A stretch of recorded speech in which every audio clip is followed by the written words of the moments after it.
नमस्कार। नई दिशाएं में आप सभी का स्वागत है। मैं हूं आपके साथ निधि कुमारी। हमारे देश में चाय पर चर्चा का बड़ा प्रचलन है। हम अपने दोस्तों, कॉलीग्स और रिलेटिव्स के साथ अलग अलग सोशल इश्यूज़ पे एम्पावरमेंट की बात, विकास की बात करना बहुत पसंद करते हैं। इस पर अपनी राय रखना बहुत पसंद करते हैं। जब चर्चा समाप्त होती है तो हमारा जो इंटरेस्ट है वो भी ख़त्म हो जाता है। हम अपने घर आते हैं और अपने जीवन में मशरूफ़ हो जाते हैं। हमारी जो इंटरेस्ट है उस पर हम समय बिताने लग जाते हैं। लेकिन समाज में छाप वो लोग छोड़कर जाते हैं जो अपने इंटरेस्ट से परे होकर थोड़ा ऊपर उठ के समाज के इंटरेस्ट के बारे में सोचते हैं, वहाँ पे विकास के बारे में सोचते हैं। आज हमारे साथ प्रोग्राम में एक ऐसी ही खास मेहमान जुड़ी हैं जो झारखंड राज्य में कुछ अहम सामाजिक मुद्दों पर बीते कुछ वर्षों से काम कर रही हैं। फिर चाहे वो महिलाओं के बीच मेंस्ट्रुअल हाइजीन को लेकर अवेयरनेस फैलाना हो या फिर जो मानसिक स्वास्थ्य है उससे संबंधित लोगों तक जानकारियाँ पहुँचानी हो। हम अपनी स्टूडियो में स्वागत करना चाहेंगे सोशल रिफॉर्मर और उसके साथ ही लाइफ स्किल कोच रश्मि साहा का। आपका बहुत बहुत स्वागत है हमारे कार्यक्रम में। नमस्कार निधि, थैंक यू सो मच। मेरे दर्शकों को भी नमस्कार। इससे पहले कि हम थोड़ा आगे और आपके विषय पर बात करें, हम थोड़ा सा एजुकेशन जो आपका बैकग्राउंड रहा है उस पर झांक कर देखना चाहेंगे। आपने इंजीनियरिंग की, उस क्षेत्र में भी थोड़ा काम किया, तो फिर वहाँ से वो जो शिफ्ट आया कि अब आप डेवलपमेंट, सोशल डेवलपमेंट में खास तौर से आप काम कर रही हैं, तो क्या कुछ वजह रही उस शिफ्ट के पीछे? निधि, कोई ख़ास वजह नहीं थी जिसको सोच करके ये शिफ्ट किया गया। लेकिन हाँ, ये ज़रूर सीखा था जब मैं एजुकेशन अपना परस्यू कर रही थी और उसके बाद जब जॉब वाला वक्त आया तो भी मैंने देखा कि ये जो स्किल्स हैं, प्रोफेशनल स्किल्स कितने ज़्यादा ज़रूरी होते हैं।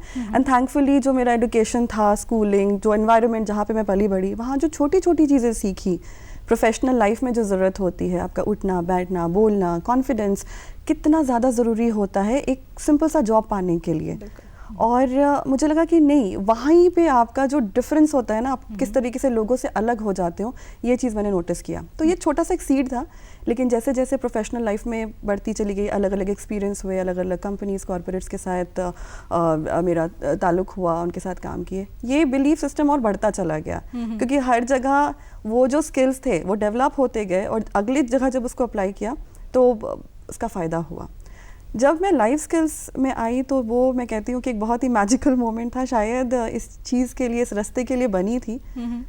एक जॉब शिफ्ट था जहाँ पे मुझे एक कोच का प्रोफाइल मिला, जहाँ पे कोच का प्रोफाइल था जिसमें मुझे टेक्निकल और साइकोलॉजिकल कोचिंग करनी थी, एक सेट ऑफ लोगों की। वहीं पे मुझे लगा कि नहीं, ये वो जगह है जहाँ मैं रहना चाहती हूँ और जहाँ मतलब मुझे रहना पसंद होगा। आई थिंक वहाँ से जर्नी शुरू हुई और अभी तो 7 साल हो गए हैं। 2017 में आपने मुक्ति मिशन जो है उसकी शुरुआत की, जिसपे आप, जैसा कि हमने कहा, अलग अलग सामाजिक मुद्दों में आप इसके अंतर्गत काम कर रही हैं। तो मुक्ति मिशन का जो जन्म था वो किस तरीके से हुआ? मुक्ति मिशन का जन्म, आई थिंक अगेन मुझे लगता है कि it was again destiny. Periods एक ऐसी चीज़ है जिसके बारे में हम आई एज अ फीमेल, एक औरत होने के नाते, एक बच्ची होने के नाते बहुत सारे सवाल थे, बहुत सारी तकलीफ़ें थी जो हम कभी किसी से बोल नहीं पाते थे। ये सवाल हमेशा से थे, घर में लोगों से पूछा करती थी। लाइफ कोचिंग के थ्रू बहुत सारे अलग अलग शहरों में, गाँव में, कस्बों में जाना हुआ, अलग अलग इन्विटेशंस मिलते थे अलग अलग जगह से। पीरियड्स को लेकर के तकलीफ़ भी होती थी और उस वक्त तो ये सारी चीज़ों ने कहीं ना कहीं आई थिंक बहुत मैजिकली एक दिन एक रात में लगा मुझे इस चीज़ पे काम करना चाहिए, लोगों तक बात करनी चाहिए, लोगों को इस चीज़ के बारे में अवेयर करना चाहिए। और बस हज़ारीबाग, उस वक्त मैं ट्रैवल कर रही थी, उदयपुर में थी, मुझे याद है। जब ये ख्याल आया उसके 10 दिन बाद रांची आई वापस। हज़ारीबाग में मेरे मामा रहते हैं, तो हमारे घर में जो हाउस हेल्प हैं उनका एक कस्बा है। मैंने पूछा कि आपके यहाँ पर आ सकते हैं, लोगों से बातें कर सकते हैं थोड़ा सा। अब मुझे खुद बोलने में अजीब सा लग रहा था क्योंकि पीरियड्स एक ऐसी चीज़ है, माहवारी एक ऐसी चीज़ है कि ओपनली बोलने में खुद डर लगता था कि कोई क्या सीखेगा, क्या समझेगा, मुझे शायद ना जज किया जाए। तो बस गए, वो उन्होंने बड़े प्यार से बुलाया। गए वहाँ पे कुछ 20-25 महिलाएं, बच्चियाँ थीं, छोटे छोटे बच्चे थे। कुछ पैड्स लेकर के गए हम, कुछ उनके लिए छोटी छोटी टॉफ़ियाँ लेके गई ताकि रहे। बातें करी, समझाया। जब वापस आई तो अगले दिन वो दीदी बोलती, दीदी आप वापस कब आ रही हैं? एंड आई थिंक जब वो सुना, अभी मुझे गूज़बम्स आ रहे हैं ये बोलते वक्त, कि जब वो सुना ना मैंने, आप वापस कब आ रही हैं, उस टाइम मैंने डिसाइड कर लिया कि नहीं, इसको आगे लेकर के जाना है। और तभी फिर रजिस्ट्रेशन और सारा प्रोसेस। या तो ये तो जो आपने कहा कि सफ़र काफ़ी लोगों का सपोर्ट रहा जब आप इस पर काम करने की शुरुआत जब आपने की, लेकिन जब आप किसी एक होता है कि आप ग्लास से बाहर आप कुछ कंट्रीब्यूशन कर रही हैं, लेकिन एकदम इन फील्ड में आकर, ठीक है, जब आप इतने बड़े एक ऑर्गेनाइजेशन को स्टार्ट करना वो एक बहुत बड़ा प्रेशर है, और मुझे ऐसा लगता है कि काफ़ी डर भी लोगों में रहता है, काफ़ी चैलेंज भी रहता है।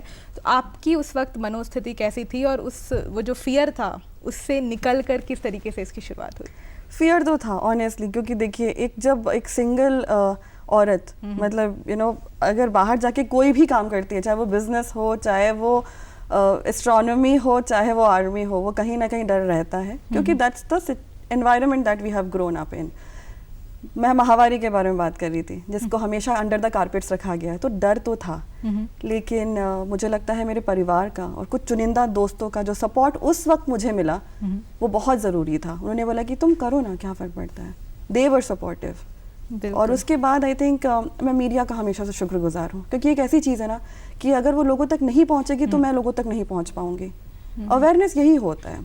तो वो फर्स्ट जो प्रिंट मीडिया था से लेकर के आई थिंक ये इंटरव्यू, जितने लोगों ने साथ दिया इस चीज़ में, जिन्होंने मेरी बात को आई थिंक आपको मेरे बारे में छाप भी रहे हैं, तो भी एक अवेयरनेस हो रहा है, क्योंकि लोग पढ़ रहे हैं उस चीज़ को, लोग बोल रहे हैं, लोग कहीं ना कहीं उससे एक फेमिलियर हो रहे हैं। तो आई थिंक उस हिसाब से वो डर धीरे धीरे जाता गया। चैलेंजेस आए, बट करना था तो करना। तो अभी अगर हम मुक्ति मिशन की बात करें तो कौन कुछ ऐसे सोशल इश्यूज हैं जिस पर मुख्य तौर से काम किया जा रहा है इसके अंतर्गत? मेंस्ट्रुअल हाइजीन और मेंटल हेल्थ, दो ऐसी चीज़ें जिनके बारे में लोग ना बात करते हैं, ना बात करना पसंद करते हैं। और सबसे बड़ी बात, इन दोनों चीज़ों के साथ इतने सारे टैबूज हैं, इतनी सारी धारणाएं हैं कि जिनको समझना बहुत ज़्यादा ज़रूरी है। तो अवेयरनेस क्रिएट करना, सेंसिटाइज करना लोगों को, ये मेरा अभी मेन मकसद है। आपको झारखंड की पैड वुमन का भी किताब दिया गया है। तो जब हम मेंस्ट्रुअल हाइजीन पर बात करने के लिए आगे आते हैं, तो जब आप गांव में जाने लगी और लोगों से इंटरेक्ट करना स्टार्ट किया, तो क्या कुछ रिस्पांस आपको उनका मिला? क्या कुछ चैलेंजेस जो इस रोड में आपको देखने को मिली? डेफिनेटली स्टार्टिंग जो किया था, जो शुरुआत की थी, वो अकेले ही किया था। ऑब्वियसली दोस्त थे, कुछ आसपास परिवार के लोग थे, लेकिन फिर भी मेरा काम था तो मुझे सबसे पहले जाना था। और कोई बहुत बड़ी टीम नहीं थी कि मेरे बिहाफ में लोग जाके लोगों को बुला रहे हैं या क्या कर रहे हैं। तो डोर टू डोर जा कर के लोगों को बुलाया है कि आइए, आपसे बात करनी है। और वो 10 सेकंड का जो इंटरेक्शन होता था, क्यों, क्या बात करनी है, उनको ये बोल पाना कि आपके बारे में, आपके महावारी के बारे में, तो आधे लोग तो वहीं पे डर जाते थे, घबरा जाते कि क्या बात होने वाली है। वो एक चैलेंज था, लेकिन ठीक है, मैं चैलेंज जैसा नहीं लेती, वो तो प्रोसेस है। वो मेरे लिए भी लर्निंग था कि कैसे बुलाना है, क्या करना है, वो सीखती चली गई और आई थिंक वो होता चला गया। कहीं कहीं पे ऐसा भी हुआ है कि मैं किसी इंस्टीट्यूशन में गई हूँ जहाँ पे कुछ मर्द हैं जो बहुत अनकंफर्टेबल फील किया, जिन्होंने उन्होंने शायद वो मतलब वो ऑडियंस का सीट छोड़ के वो चले भी गए हैं अनकंफर्टेबल होकर के। उन्होंने थोड़े अलग से सवाल भी किए हैं, बट लेकिन it's a part of the work that I am doing. तो मुझे पता था ये तो होगा ही होगा, डरना नहीं है, घबराना नहीं है, बस चलते जाना। बिल्कुल। और काफ़ी आगे आ चुका है आपका जो ये प्रयास है, और कितने हज़ारों लोगों तक पहुंचा है और लोगों की मदद भी कर रहा है। जो दूसरी पहलू है मानसिक स्वास्थ्य की, जब हम बात करते हैं, ख़ास तौर से अगर हम कोरोना पैंडमिक की बात करें, तो उस वक्त प्रेडिक्ट भी किया गया था कि एक जो शैडो पैंडमिक बनकर आएगी वो होगी मेंटल हेल्थ पैंडमिक। एग्जैक्टली। तो उस एक तो मैं जानना चाहूँगी कि क्या कुछ आपकी प्रेरणा रही थी इस विषय पर काम करने के पीछे, और जब आपने शुरुआत की तो कितना बड़ा चैलेंज रहा ये इसके अवेयरनेस को लोगों तक पहुँचाना? प्रेरणा के बारे में जी हाँ, प्रेरणा थी। कुछ देखा है, कुछ महसूस किया था अपनी ज़िंदगी में, और वहाँ से जीत करके निकली हूँ बाहर। तो मुझे उसके सारे पहलू मैंने देखे हैं। बिल्कुल। और ना कि सिर्फ अपनी ज़िंदगी में, आसपास की ज़िंदगी में बहुत ज़्यादा, क्योंकि सोशल इंसान हमेशा रही हूँ, लोगों से बात हमेशा किया है। ये तो प्रोफेशन में अभी आई, लेकिन मुझे लगता है बचपन से कहीं ना कहीं ऐसी थी कि लोग मेरे साथ कहानियाँ अपनी शेयर करने में बहुत कंफर्टेबल फील करते थे। उन्हें लगता था कि हाँ, मैं सेफ हूँ। पता नहीं क्या देखा उन्होंने। तो उस हिसाब से ना बहुत सारे लोगों की बहुत सारी तकलीफ़ें मैंने सुनी, जो शायद वो किसी से शेयर नहीं कर पाते थे। और ये रियलाइज़ हुआ कि अल्टीमेटली हमें सिर्फ एक इंसान चाहिए, थेरेपी बाद में आता है, मेडिसिन बाद में आता है। अगर हमें सिर्फ एक इंसान मिल जाए अपनी बात बताने के लिए, जो हमें जज ना करे, जो हमसे सवाल ना करे, जो हमें बिना मतलब का ज्ञान ना दे, आई थिंक उतना काफ़ी होता है। तो मैंने कहा कि चलो लोगों को पहले ये भरोसा दिलाते हैं कि मैं हूँ एज अ प्रोफेशनल बाद में, but as a human being, एक इंसान की तरह पहले हूँ। तो ये सारी चीज़ों को लेके मुझे लगा कि नहीं, लोगों को बात बतानी चाहिए कि अगर आपको ज़रा सी भी ऐसा लग रहा है कि आप मेंटल हेल्थ, इमोशनल हेल्थ आपका कहीं बिगड़ रहा है, आप उसको संभाल नहीं पा रहे हैं, क्योंकि देखिए हमेशा खुश रहना भी आसान नहीं है, हमेशा आप नहीं मुस्कुराते रह सकते, लेकिन यहीं पे लोग गलत हो जाते हैं। उनको लगता है कि हमेशा खुश रहने वाला इंसान मेंटली बहुत हेल्दी है। नहीं, जो इंसान अपने दुख को मैनेज कर ले, उसको भी एड्रेस करके उससे बाहर निकले, वो इंसान हेल्दी है। हम इमोशनल इंटेलिजेंस की जो बात करते हैं, वो ये नहीं होता है कि आप हमेशा चेहरे पे एक स्माइल चिपका के रखो भले अंदर आपके तूफान हो रहा हो। No, that is not what emotional health और emotional intelligence is. Emotional intelligence की बात जब हम करते हैं, बुद्धिमत्ता की बात करते हैं, तो हमारे पास अगर कोई प्रॉब्लम भी है तो उसको सॉल्व कैसे करना है, उसको कितना अटेंशन देना, उससे बाहर कैसे निकलना है, इन कॉन्सेप्ट्स को बताना बहुत ज़्यादा ज़रूरी था। तो इसीलिए फिर इस पर काम करना शुरू किया। ये जो दोनों ही टॉपिक्स की अगर हम बात करें तो इनके साथ एक सबसे बड़ी चुनौती ये है कि काफ़ी वर्षों के टैबूज़ ये अपने साथ लेकर आ रहे हैं। अगर हम मानसिक स्वास्थ्य की बात करें तो हमें शुरू से कहा गया है कि हर किसी को बातें बताने की ज़रूरत नहीं है। हाँ। जो अपने प्रॉब्लम से खुद ही डील करना चाहिए, ये वक्त चला जाएगा, हो सकता है कि तुम्हारा एक वक्त है चला जाएगा। अगर हम मेंस्ट्रुअल हाइजीन की बात करें तो उसके साथ भी ये है, किचन में नहीं जाना है, अचार नहीं छूना है, ये सब हम कई बार रिलीजन से इसको जोड़ देते हैं, तो फिर एक डर भी बन जाता है। इन सब को ब्रेक करना कितना बड़ा चैलेंज रहा, और मैं चाहूँगी कि आप हमारे दर्शकों को ये भी बताएं कि इससे बाहर निकलना अभी के वक्त में कितना ज़रूरी हो गया है। चैलेंजिंग तो नहीं, इंटरेस्टिंग डेफिनेटली रहा है। अच्छा। क्योंकि जब मैं जो हमारे पास जो मिथ्स हैं, जो टबूज हैं कि पीरियड्स को लेकर के मंदिर में क्यों नहीं जाना, पूजा क्यों नहीं करना, किचन में क्यों नहीं जाना, पेड़ पौधे क्यों नहीं छूना, अलग से क्यों रहना, इन सब चीज़ों के पीछे कहानियाँ हैं, इन सब चीज़ों के पीछे रीजंस हैं, पर क्योंकि हमने कभी उसको सीखा नहीं, समझा नहीं, हमें बताया नहीं गया, सीधी सी बात है। ठीक है, शुरुआत कैसे हुई इसका कोई सीधा साधा जवाब नहीं हो सकता, लेकिन हम समझ सकते हैं कि शायद ये हो सकता था। एक बहुत सिंपल सी चीज़ है, डर, जो हर वक्त काम करता है या करवाया गया है जिसको हमारे ऊपर, यू नो, डर एक ऐसा चीज़ है। तो हम डर से ही तो नहीं करते ना, नहीं ऐसा मत करो, किचन मत जाओ, अनाज खराब हो जाएगा। लेकिन अब जिस दुनिया में हम जी रहे हैं, ये जो रूल्स रेगुलेशंस तब आए जब शायद लोग जब जॉइंट फैमिली में रहते थे, कि अगर मैं काम नहीं करूं तो मेरे पीछे काम करने के लिए, खाना बनाने के लिए और लोग हैं, तो शायद मेरे पास वो लग्जरी रहती कि मैं किचन ना जाऊं। पर आज हम जब न्यूक्लियर फैमिलीज़ की बात कर रहे हैं, आज हम जब बात कर रहे हैं सिंगल लिविंग की, जहाँ पर आपको अकेले सब कुछ मैनेज करना है, तो क्या आप अचार नहीं छुएंगे अगर आपको खाने का मन है तो? लेकिन समझना ज़रूरी है कि अचार खाने के लिए मना क्यों किया जाता है, उसका हमारी बॉडी पे उस वक्त क्या इम्पैक्ट होगा, और थोड़ा सा एक्सपेरिमेंट भी कर सकते हैं। इतना सा अचार अगर आपने ख़राब कर दिया तो कुछ नहीं होगा, कोशिश करके देखिए। ये तो मैं सिखाती हूँ, तो मैं बोलती हूँ लोगों को कि अगर आपको लगता है कि हाँ ये एक ऐसा चीज़ है जो नहीं करना चाहिए, तो क्यों नहीं करना चाहिए। मैं ये नहीं करी करो या नहीं करो, वो आपका पर्सनल चॉइस है। सी यहाँ पर वही है, बहुत सारे लोग मैं थोड़ा अलग विश्वास रखती हूँ इसमें कि अवेयरनेस मैं क्रिएट कर सकती हूँ, पर मैं अपना नॉलेज किसी पर नहीं थोप सकती, वो गलत होगा। हम लोगों को बता सकते हैं आपके पास ये ऑप्शन है, ये ऑप्शन है, ये ऑप्शन है, ये लॉजिकल है, ये इमोशनल है, ये स्पिरिचुअल है, ये रिलीजियस है।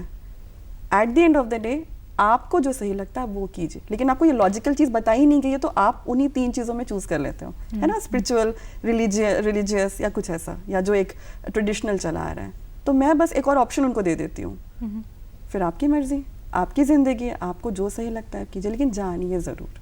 बिल्कुल। तो वही है, ये सब जैसे जैसे मैं बताती गई तो लोगों को समझ में आने लगा, वो मानने लगे कि हाँ ऐसा भी हो सकता है। सवाल करना कभी बंद नहीं करना चाहिए, बिल्कुल भी नहीं। बिल्कुल। आप साथ में एक जीवन प्रशिक्षिका भी हैं, और कहीं ना कहीं मेरा एक मानना है कि जब हम मानसिक स्वास्थ्य की बात करते हैं तो एक सही जीवन प्रशिक्षण भी आपकी काफ़ी मदद कर सकता है। बहुत ज़रूरी है। तो ये जो आपका बैकग्राउंड है, ये किस तरीके से आपका मदद करता है, और अभी के ये टाइम में भी लोगों के लिए सही जीवन प्रशिक्षण होना कितना ज़रूरी है?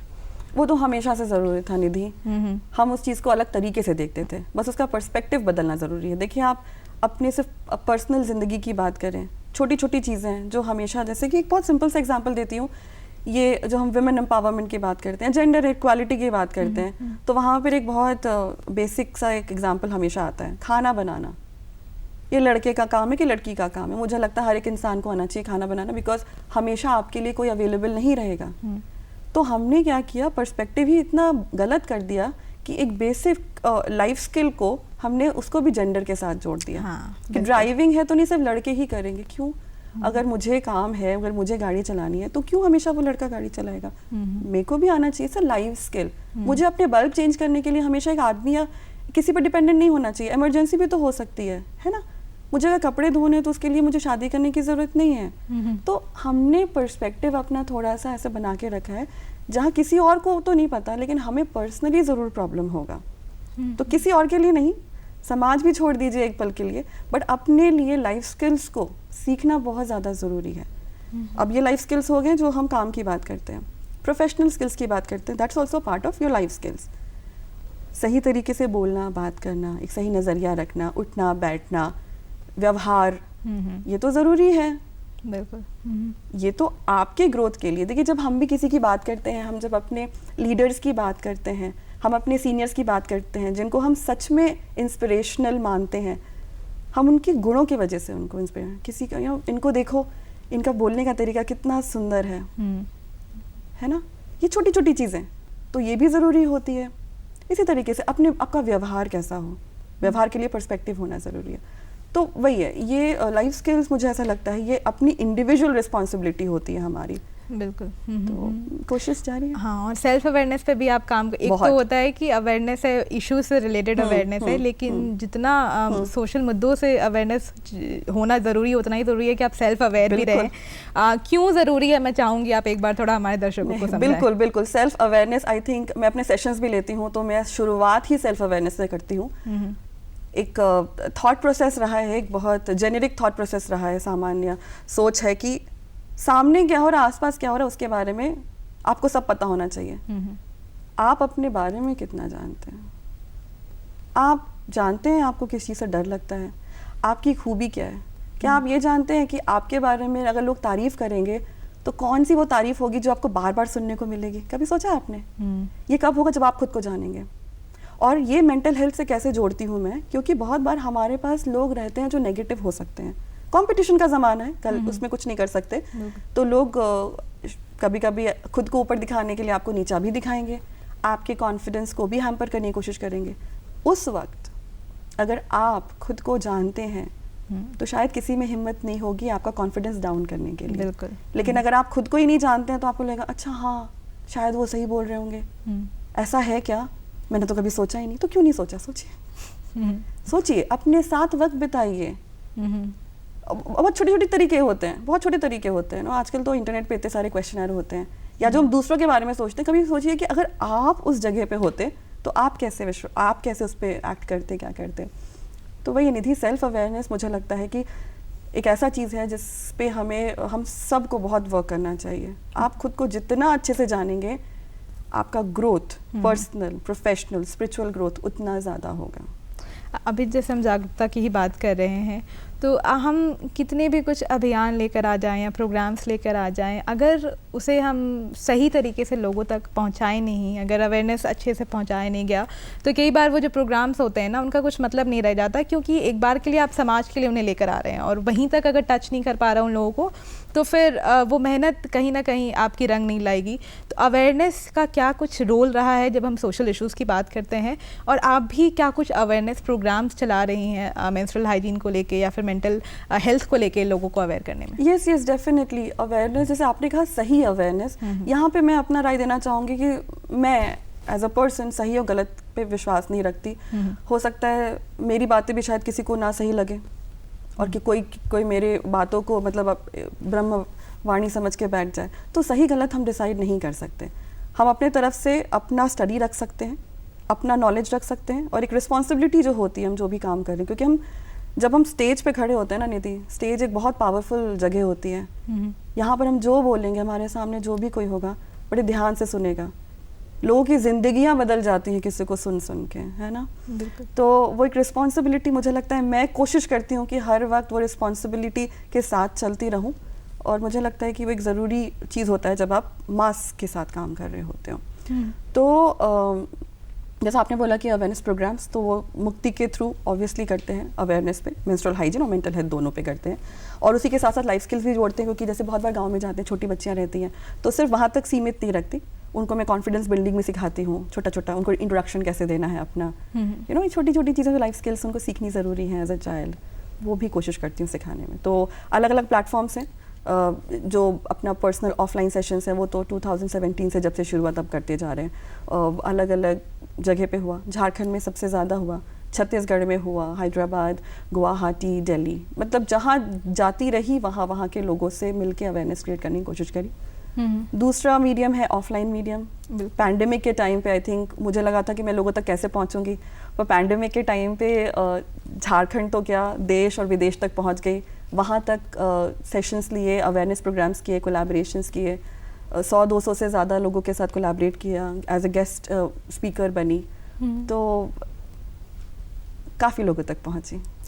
अब जब एक बार आप पीछे मुड़कर अगर अपने सफ़र को देखें, तो क्या कुछ ऐसा मुख्य बदलाव है जो आपको देखने को मिला है कि जो काम हमने किया है वो कहीं ना कहीं एक सकारात्मक बदलाव समाज में लेके आया है, या ज़िंदगियां जो हैं उसमें थोड़ी सी बदलाव लाने में, एक पॉजिटिव चेंज लाने में हेल्प किया है? क्या कुछ आपने नोटिस किया है? बहुत ज़्यादा, हर दिन नोटिस करती हूँ, हर एक सेशन में नोटिस करती हूँ, और मैं इसी दावे के साथ जाती हूँ कि मुझे अपने साथ आप 3 दिन का सेशन दे दीजिए और मैं वो चेंज आपको यहाँ से यहाँ दिखा दूंगी, ये मैं दावा करती हूँ, अगर सामने वाला रेडी है तो। अगर सामने वाला अगर अपने आप में बदलाव लाना चाहता है, चाहे वो मेंटल हेल्थ है, अपनी पर्सनालिटी है, अपना प्रोफेशनल स्किल्स हैं, तो वो कर सकते हैं, क्योंकि कभी बताया नहीं गया उनको, और जो जागरूक है उनको अगर थोड़ा सा बता दिया जाए, थोड़ा सा छोटे से बच्चे को चलना सिखाते हैं तो वो खुद दौड़ जाएंगे, उसके बाद मेरी क्या किसी की ज़रूरत नहीं रहेगी। तो वो है मेंस्ट्रुअल हाइजीन को लेकर के, तो मैंने इतने बदलाव देखे। अगर मैं आज आप मुझे यहाँ पे इनवाइट कर रही हैं एक नेशनल टेलीविज़न पे, और इस पे हम खुल के डिस्कस कर रहे हैं, ये एक बदलाव तो है ही है। पर्सनल लेवल पे मैंने बहुत खूबसूरत बदलाव देखा है। ये हमेशा से था, पर्सनली मुझे लगता था कि अगर पीरियड्स हैं तो बहुत नॉर्मल है, तो मैं जो तकलीफ़ महसूस करती थी आसपास के लोगों को बताती थी, दोस्त हैं, चाहे वो आदमी भी हैं, मर्द भी हैं, चाहे वो औरतें हैं, जो भी सबको बताती थी कि ऐसा है और है, आपको समझना पड़ेगा। अब मैं देखती हूँ कि उनकी जो सेंसिटिविटी है, उनकी जो अंडरस्टैंडिंग है, उसके वजह से उनके पर्सनल लाइफ में और उनके आसपास जो महिलाएं हैं उनको कितना वो मिल रहा है। तो मुझे काफ़ी लोग आके बोलते हैं ना, thank you for doing whatever you are doing, हमारी ज़िंदगी बदल गई इसके वजह से। बिल्कुल, तो अच्छा लगता है। अगर हम जीवन प्रशिक्षण की भी बात करें, जो लाइफ स्किल्स हो गई, वो भी एक ऐसी, मुझे ऐसा लगता है कि टॉपिक है जिसकी ज़रूरत कितनी हमारे जीवन में हो सकती है, इसकी अवेयरनेस लोगों के बीच में नहीं है कि लाइफ स्किल्स होना कितना ज़रूरी है। अभी के हमारा जो देश है उसमें 50% से ज़्यादा जो लोग हैं वो युवा हैं, और अगर कुछ अहम समस्याओं की बात करें तो रोज़गार हो गया, या फिर एजुकेशन भी एक बहुत बड़ी समस्या है, मेंटल हेल्थ। तो लाइफ स्किल्स किस तरीके से मदद कर सकती है? जो दर्शक देख रहे हैं, हम चाहेंगे कि आप उनको ब्रीफली ही थोड़ा समझाएं कि किस तरीके से जीवन प्रशिक्षण उनके जीवन में बदलाव ला सकता है। हमारा जो एजुकेशन सिस्टम है, ये हम सबको पता है, मतलब ये डिग्री बेस्ड है, हम सबको डिग्री चाहिए रहती है क्योंकि हमें पता है वो ज़रूरी है, बट हमें ये भी समझना पड़ेगा कि जिस तरीके से कंपटीशन बढ़ता जा रहा है, हमारे जैसे शायद लाखों लोग हैं और हर किसी को बदला जा सकता है। I can be replaced, you can be replaced, we all can be replaced. हमें क्या हमारे जगह पे टिका के रख सकता है, वो हमारे स्किल्स हैं, और हम बाकियों से कितने ज़्यादा अलग हैं और कितने ज़्यादा सटीक हैं उस पर्टिकुलर जगह के लिए। तो ये चीज़ समझना पहले, मेरे को लगता है अपने युवाओं को मैं हमेशा कहती हूँ कि ये आप जानिए कि आपकी दिशा क्या होनी चाहिए, और वो सेल्फ अवेयरनेस से आएगा। आप कोई काम इसलिए नहीं कर सकते क्योंकि आपका दोस्त कर रहा है और वो फेमस हो गया है, हो सकता है आप किसी और चीज़ के लिए फेमस हो जाएं, तो आप जानिए तो सही कि आप क्या क्या स्किल्स हैं, थोड़ा सा वक्त बिताइए। और स्किल्स आपको लगता है कि चलो मेरे पास ABCD है, तो बाकी जो है उसके लिए आपको वर्क करना पड़ेगा। कुछ बेसिक स्किल्स हैं जो प्रोफेशनली हम रोजगार की बात करते हैं, वो चाहिए ही चाहिए, वो चाहिए ही चाहिए। स्किल्स को अपने जीवन में जोड़ने की बहुत ज़रूरत है, खासतौर से सेल्फ अवेयरनेस बहुत ज़रूरी है। रश्मि, आप हमारे कार्यक्रम में आई, आपने अपनी इनिशिएटिव्स के बारे में बताया, आपने इतनी अवेयरनेस क्रिएट की, उसके लिए बहुत बहुत शुक्रिया। इसके साथ हमें भी दीजिए इजाज़त। नमस्कार।